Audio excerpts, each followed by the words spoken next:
Go ahead, James. Oh, earlier today,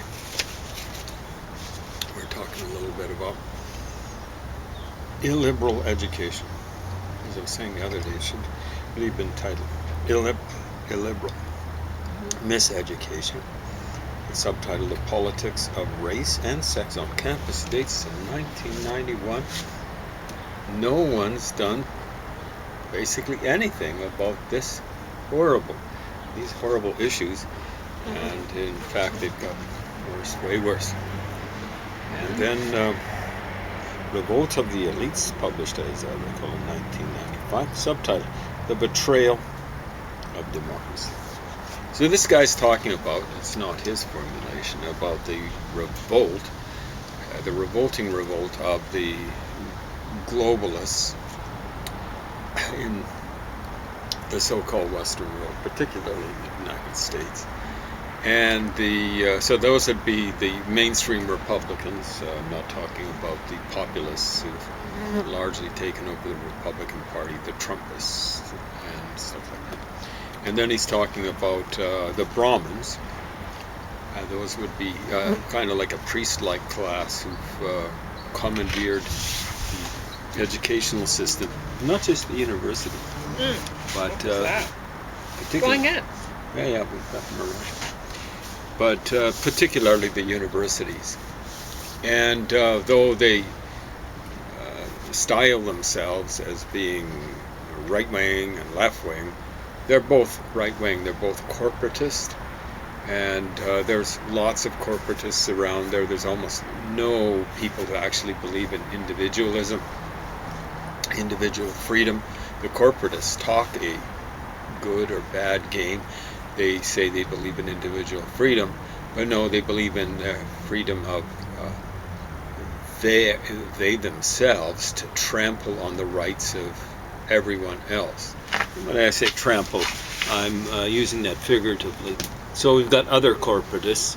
They style themselves as left-wingers. They're communists, and they believe in trampling, literally in some cases, on the rights of, well, just much less figuratively, on the rights of everyone else, including themselves. You know, like it always comes down to one flunky like Mao Zedong or Joseph Stalin, Khrushchev, or whatever, you know, and they'll sacrifice. Anyway, it's not usually a question of losing one's job, or often.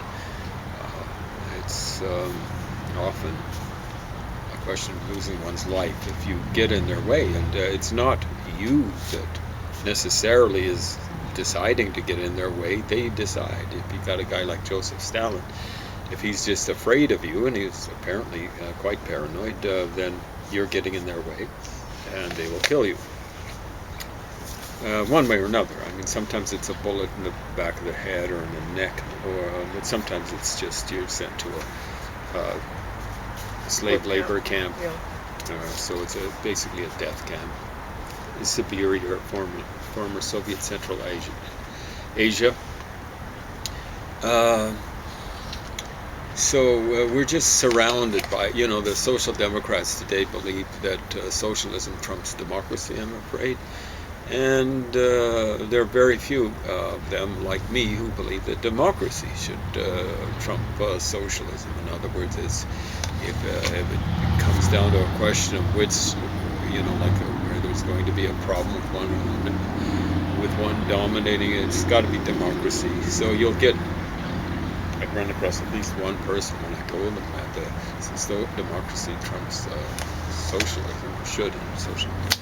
Oh, if you have socialism, democracy takes care of itself. Well, that was in the just quite Talk to recently. people who come over from Russia. Yeah, or don't, because they don't want nothing to do with socialism.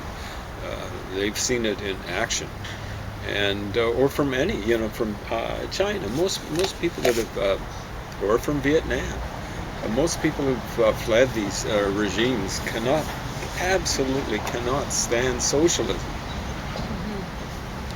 So talk to them. I mean, a lot of them didn't make it out of places like that. Tens of millions, sadly. So, anyway, I think more highly of the illiberal education book. I mean, it's basically just documenting stuff. I don't know if there's that much of a. I mean, it's a diagnosis, but what do you do about it? What do you do about this horrible stuff? So I can tell you what to do. The main thing you need is to get rid of affirmative action, and you have to get as close as possible to real freedom of speech. In other words, Mein Kampf ought to be allowed to be published. I got my copy of Mein Kampf. It's horrible stuff. All sorts of religious documents. I won't get into details, but let's say the Old Testament. There's the passage that enjoins the capital punishment for being gay.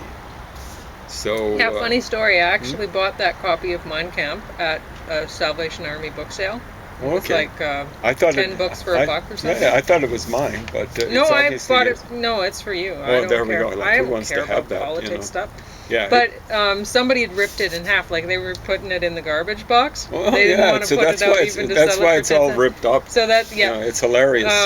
But I bought it anyway. And the woman gave me a funny look when I brought it. It was one of my books. But you got to know this stuff. You absolutely got this to is read important. It. There's all sorts of religious documents that are really offensive, really like hate literature, and that stuff has all got to be published, every book, chapter, and verse, or surah and ayat, or whatever.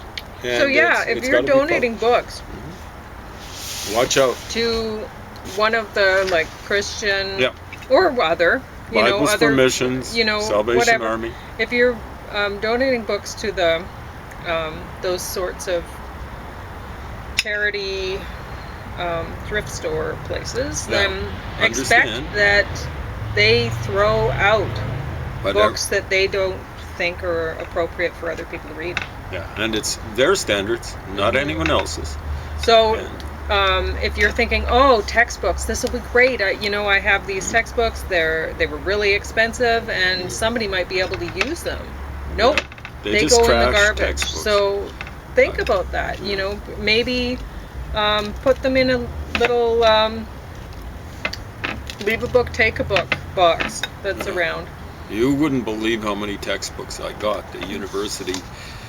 Science center at the university was developed the last couple of years, 3 years or so, and they moved most of the science props into there, and they got rid of a lot of text, and they'd have duplicates and all this sort of stuff. I've got a huge wax. It might be 40 physics texts and stuff like that, and a substantial number of chem texts, and a substantial number of biology texts and stuff like that.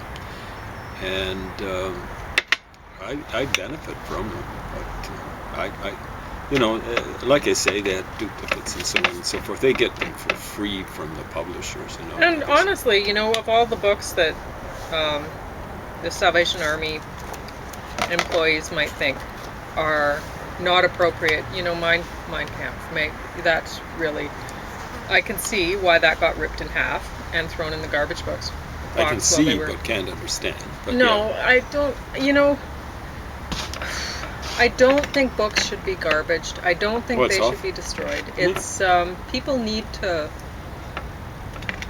learn. Even awful books. Yeah, you need to learn other people's what other people are thinking, and that's what you get out of a book. You get. So I know one professor. Or someone with a PhD, I should specify, who refuses to read one of the foundational texts for one of the major religions of the world. And it's resolute.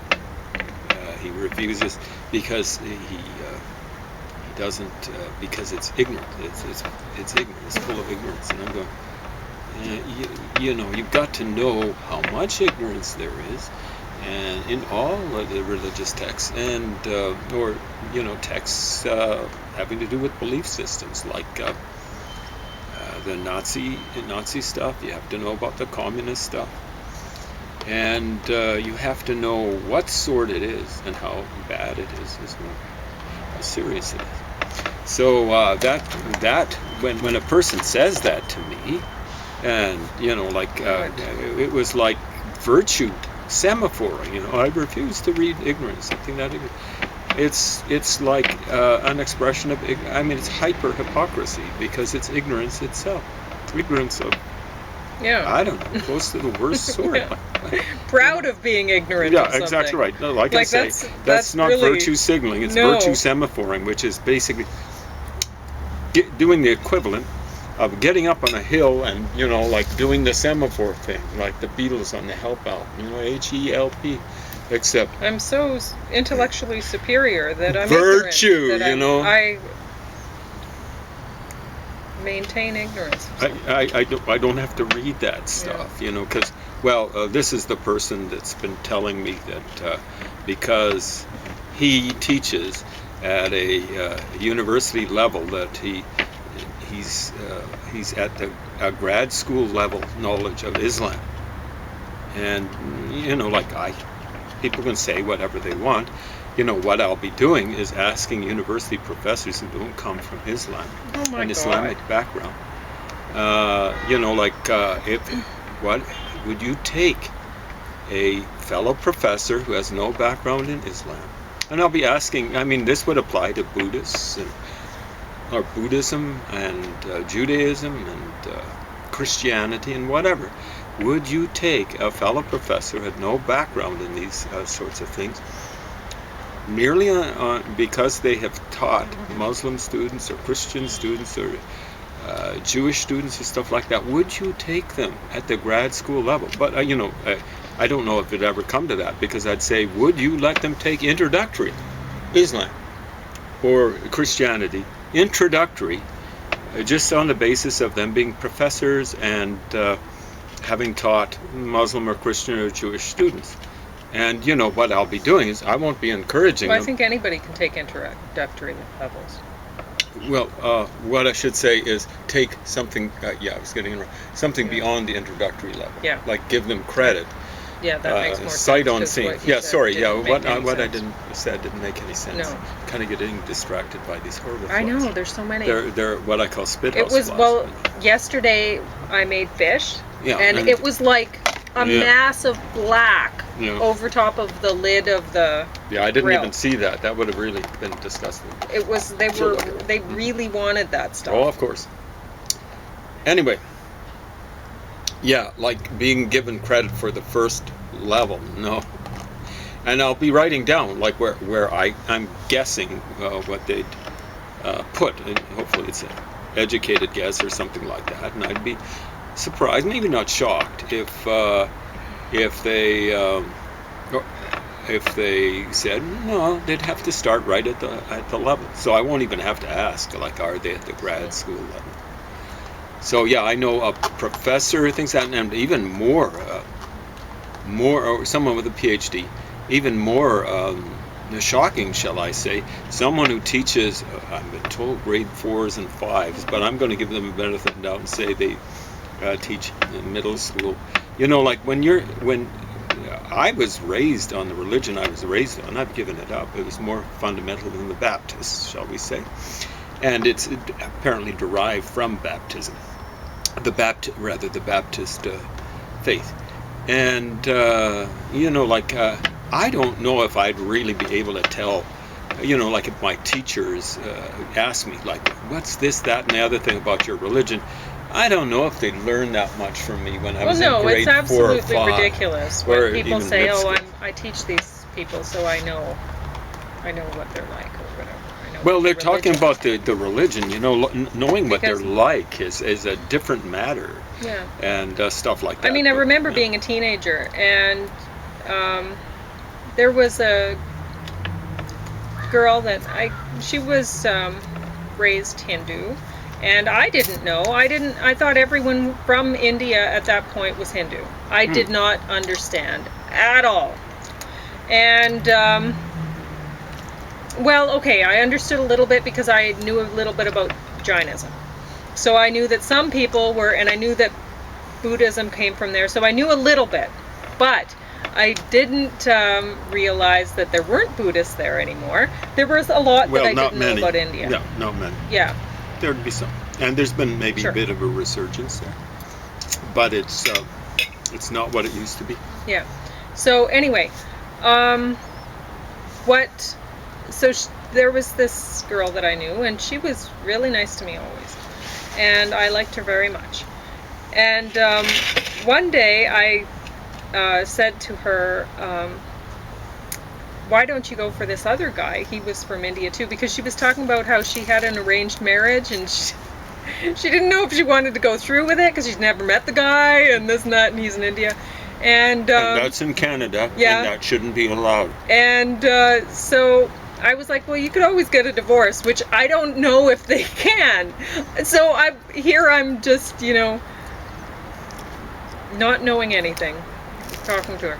And I said, well, why don't you marry what's his name?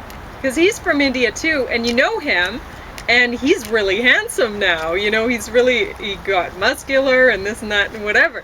And she was like, well, he's Muslim. Yeah. So no.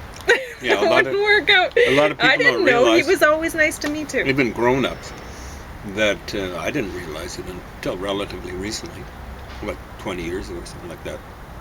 Kind of like he was very smart. Kind of like tied for the second biggest Muslim country in the world is India. I think it's a little bit behind Bangladesh, and even a little bit more behind Pakistan, but they'd be around 200 million. And back in 2000 they were about 150 million. In 20 years, 50 million extra people for each one of them. Shameful. It should have been zero population growth. I'm not asking you folks to drop your population, although every country in the world should be looking at dropping our population significantly by people just not quite having as many kids. But geez, 50 million? It's each 150 million in 20 years. Where do you think you're going to go when you run out of land? Well, I know you're running to Europe, which ran out of land a long time ago. What are you thinking? Yeah. So, back to this fellow, Lash, I believe her name is, Christopher Lash. He's kind of saying, it's sad the United States can't have a Jeffersonian democracy. Okay, it's sad, but can you get it again? I mean, that's like saying, you got cancer now. It's sad you can't go back to the days when you didn't have cancer. You got to come up not just with a diagnosis and then kind of like mourning about the diagnosis. You've got to kind of come up with an alternative. Now, the alternative to this kind of stuff is not a Jeffersonian democracy. I mean, that's kind of part of my understanding. It might be a misunderstanding. It might be something. It's kind of like based on agriculture. It's rural. Well, if we did that, I mean, there'd be around the world, well, let's say the United States, there'd be people dying. We just wouldn't be able to support people. They'd be living on the land and all that sort of stuff, and it wouldn't work. So what do we do to stop these elites? To stop the globalism? It's a long-term project. What you have to do is have something like syndicalism, but you don't call it that, because you got syndicalists, anarchists, and all sorts of people who pooped over the term. Or you could call it Soviets. We call the Russian Soviets, and it's a misnomer. The Soviet is where you've got democracy at the kind of like the factory or workshop level. The like one poor benighted, I doubt if he made it through the Stalin era, benighted individual fairly early on, it might have been in the 20s, was saying, you know, like basically it was an open question. It was more like a rhetorical question to the public. And it was, when are we going to get our Soviets? Or to the public or to the powers that be. Yeah. And of course the powers that be would have exercised their power and gotten rid of that guy. Maybe the guy survived. Maybe you're then. right. Maybe people should just go back to the words with their original meaning, use them appropriately. A Soviet is Rather like than when coming you up get with new together. So is like in Russian, it's like maybe the word con. In Latin, or Take it back from the aggressive propagandists.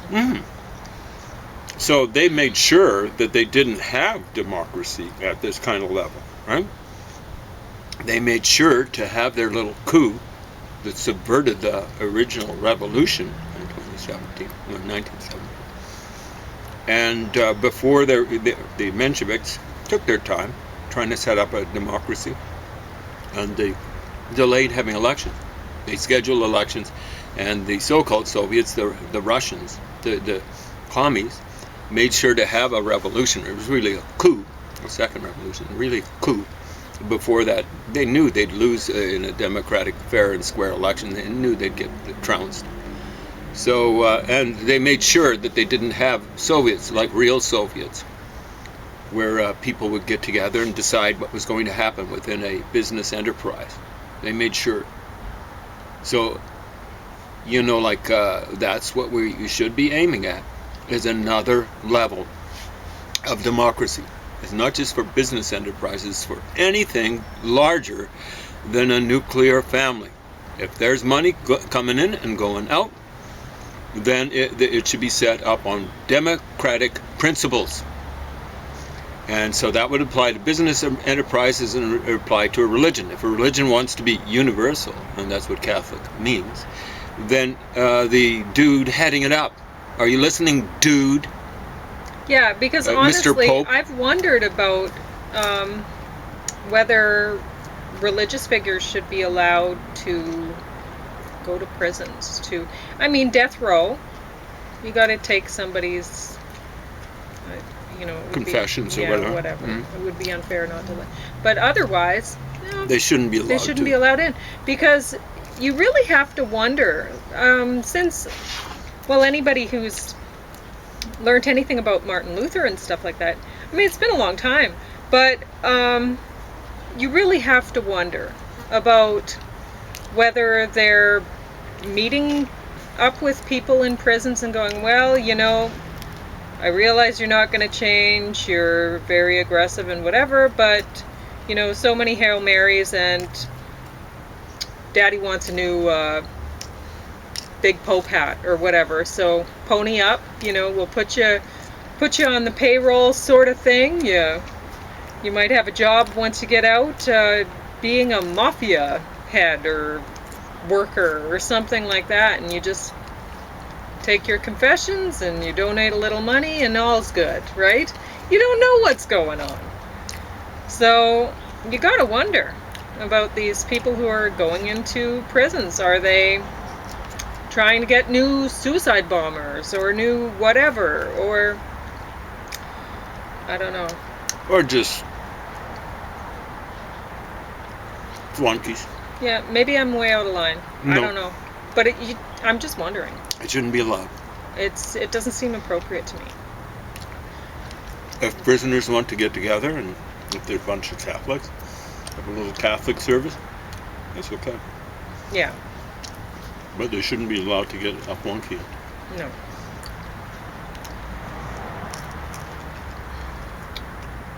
There's too much conversion Yeah. of people. So that's the way we take care of the revolt of the elites. Like when it comes to the corporatists, corporationists. They have to operate in a democracy.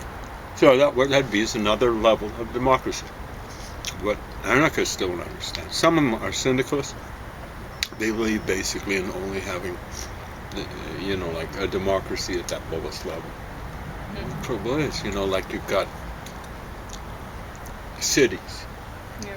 Like, what are you going to do? Just have everyone just stumbling around the city? Like, no rules about being on the right-hand side of the road? They tried that in places in Africa. Mm-hmm. You know, like people are passing, going uphill, and, you know, there are all sorts of horrible accidents. It doesn't work. Mm-hmm. Or maybe it works. Maybe it's a form of population control. I don't know. I don't believe in that kind of stuff. And then you've got provinces or states, and you've got countries and stuff like that. Oh, they don't believe in countries. Hey, dudes, I understand you guys only too well, especially the ones, the anarchists who believe in violence. They're corporatists too. And the corporatist thing, they're like Marx called, quite correctly, capitalism, economic anarchy. Mm-hmm. Yeah, that's what it is. And you see, we've always had violent anarchism. It's like some dude coming along like Tiglath-Pileser the First. It looks as though he might have been an Aramean coming from the northern part of the Arabian Peninsula, and he just walks in and he says, Mm-hmm. hey, you know, like, I'm the law here. You know? Mm-hmm. I'm going to kill all sorts of people and stuff like that, and make sure that I get into power and retain power, and my sons will retain power and stuff like that, or a son. And on it goes. We've had anarchy of that sort forever. Does it work?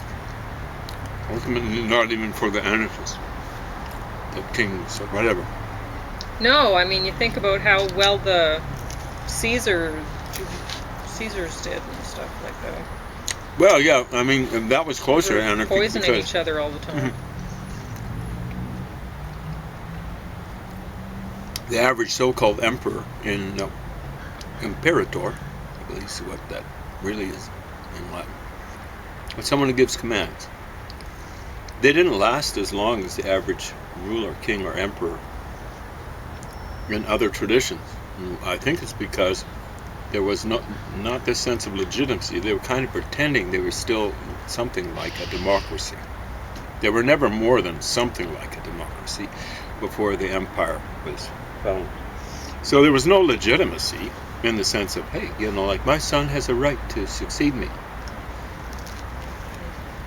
I call that illegitimate legitimacy, but enough people are fooled by that even nowadays, constitutional monarchy, on average, tends to be more stable than a republic, where you don't have a monarch. Why? Because I gather military people in constitutional monarchy have to pledge allegiance. It's kind of understood that they owe allegiance to the constitutional monarch. They're going along saying, well, we can't really take power because there's the queen or king or stuff like that, so I guess or there's the emperor. We can't have a revolt or a coup or something like that. No. The way to take care of the other revolt of the elites is getting rid of affirmative action. It's actually having a meritocracy. This guy opposes meritocracy with democracy. Okay, that's interesting. Do we vote on who gets to be a surgeon? Does it become a popularity contest? Yeah. See, what this guy doesn't understand is when it comes to real skills and stuff like that, it's probably better, I'm just saying probably, for us to have tests. And those should be objectively framed, objectively administered, and